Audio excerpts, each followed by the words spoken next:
The artists that we're using as inspiration for our second project are two artists who were inspired by or part of the Harlem Renaissance, and also one self taught Southern folk artist of the 1900s.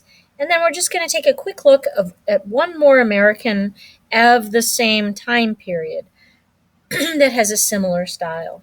So the first artist that we're going to look at is Jacob Lawrence, and he was kind of born when the Harlem Renaissance was born. So the Harlem Renaissance started at about 1918, and he was born in 1917. So he was a small child during the Harlem Renaissance. However, he was involved in art programs that were set up by artists who were deeply involved with the Harlem Renaissance, which was a growth of African American culture, particularly centered around the creative arts, including people who wrote novels, poetry, music, like jazz music of the time, theater, like plays, and also visual arts. But he grew up in Harlem around the time that the Harlem Renaissance was really taking off. Here are two examples of his artwork. He did a large series of these paintings, probably about 25 to 30 images, all centering around the Great Migration. So they call it the Great Migration series. And they all center around the movement, people moving from the South to the North.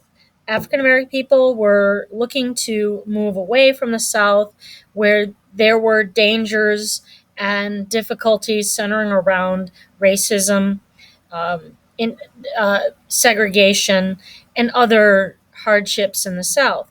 These two images reflect what they were looking to achieve and to gain by moving to the North, and that was educational opportunities and job opportunities.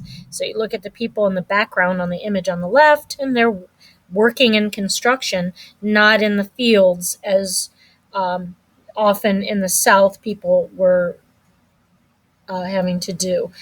And then the image on the right obviously is talking about education. They were looking to improve the educational opportunities of their children.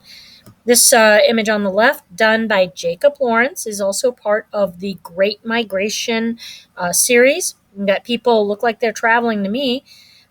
Suitcases, they're all moving away from one thing and towards another. The image on the left is called Steelworkers, and it is part of the Great Migration series. And you can see that it's people working in construction and being involved in building the cities, which were, really growing in the 40s when this was painted. Here are two paintings from that same series, except they're centered around the suffering in the South, which is what people were looking to get away from. I want you to pay attention to his work, all of his work, looking at just how simplified these human forms are. These are not portraits. They are not specific people. They're just human people. And he is talking about their journey through the motion of the figures. But they're very simple.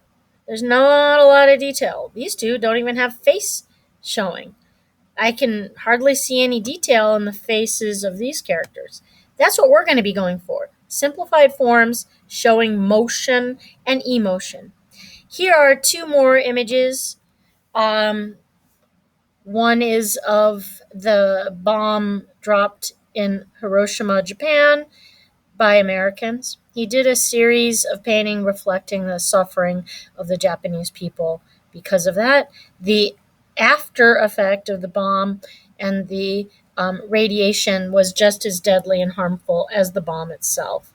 Simplified forms, not a lot of detail, but I think you can see a lot of emotion and suffering in the pose and the motion and the position of the humans, but very simplified. The next artist that we're going to study is somebody from the same time period. He was alive in the 40s, and he was creating art in the early 1900s during